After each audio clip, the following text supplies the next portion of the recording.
ക്രിസ്തുലോട് ഇന്ന് ഞാൻ പങ്കുവയ്ക്കാൻ ആഗ്രഹിക്കുന്ന ദൈവവചനം 1 പത്രോസ് 5-ാം അധ്യായം 7-ാം വാക്യം. അവൻ നിങ്ങൾക്കായി കരുതുന്നാകിയാൽ നിങ്ങളുടെ സകല ചിന്താകുലവും അവൻ്റെ മേൽ ഇട്ടുകൊള്ളുവിൻ. പ്രിയമുള്ളവരെ, ഇന്ന് പലരും ജീവിതത്തിലെ പ്രശ്നങ്ങൾ, രോഗങ്ങൾ, സാമ്പത്തിക ബുദ്ധിമുട്ടുകൾ, കുടുംബ പ്രശ്നങ്ങൾ എന്നിവ കാരണം ഭാരപ്പെട്ടിരിക്കുക. എന്നാൽ സർവശക്തനായ ദൈവം നമ്മോട് പറയുന്നത് നമ്മുടെ എല്ലാ ഭാരങ്ങളും അവൻ്റെ മേൽ വയ്ക്കണം. കാരണം അവൻ നമ്മെ സ്നേഹിക്കുകയും നമ്മെക്കുറിച്ച് കരുതുകയും ചെയ്യുന്നു. സങ്കീർത്തനങ്ങൾ 55-ാം അധ്യായം 22-ാം വാക്യം ഇങ്ങനെ പറയുന്നു: നിന്റെ ഭാരം യഹോവയുടെ മേൽ വെച്ചു കൊടുക്കാം, അവൻ നിന്നെ പുലർത്തും. അതെ, നമ്മുടെ ഭാരങ്ങൾ, നമ്മുടെ പ്രശ്നങ്ങൾ, നമ്മുടെ പ്രയാസങ്ങൾ, ഇവയൊക്കെയും നമ്മുടെ ജീവിതത്തെ തളർത്താം. ഇവയൊക്കെയും നമ്മുടെ മേൽ വരുമ്പോൾ ദൈവം നമ്മെ കൈവിടുകയില്ല എന്നുള്ള വിശ്വാസത്തിലും ഉറപ്പോടും കൂടെ ആയിരിക്കുക. നമ്മുടെ പ്രശ്നങ്ങളും പ്രയാസങ്ങളും ഒക്കെയും ദൈവത്തോട് പങ്കുവയ്ക്കുക.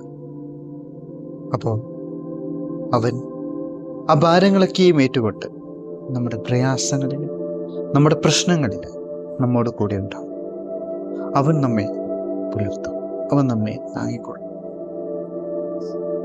അതുപോലെ ഫിലിപ്പിയർ 4-ാം അധ്യായം 6-7 വാക്യങ്ങളിൽ നാം ഇങ്ങനെ വായിക്കുന്നു: ഒന്നിനെക്കുറിച്ചും വ്യാകുലപ്പെടരുത്, എല്ലാറ്റിലും പ്രാർത്ഥനയായാലും യാചനയായാലും നിങ്ങളുടെ ആവശ്യങ്ങൾ ദൈവത്തോട് അറിയിക്കുവിൻ. നമ്മൾ പ്രയാസപ്പെടുന്നതിനും വ്യാകുലപ്പെടുന്നതിനും പകരം പ്രാർത്ഥിക്കാനാണ് ദൈവം നമ്മെ പഠിപ്പിക്കുന്നത്. പ്രാർത്ഥിക്കുമ്പോൾ ദൈവത്തിൻ്റെ സമാധാനം നമ്മുടെ ഹൃദയങ്ങളിൽ നിന്ന്. മത്തായി 11-ാം അധ്യായം 22-ാം വാക്യത്തിൽ ഇങ്ങനെ പറയുന്നു: അധ്വാനിക്കുന്നവരും ഭാരം ചുമക്കുന്നവരും എല്ലാവരും എൻ്റെ അടുക്കൽ വരും, ഞാൻ നിങ്ങൾക്ക് ആശ്വാസം.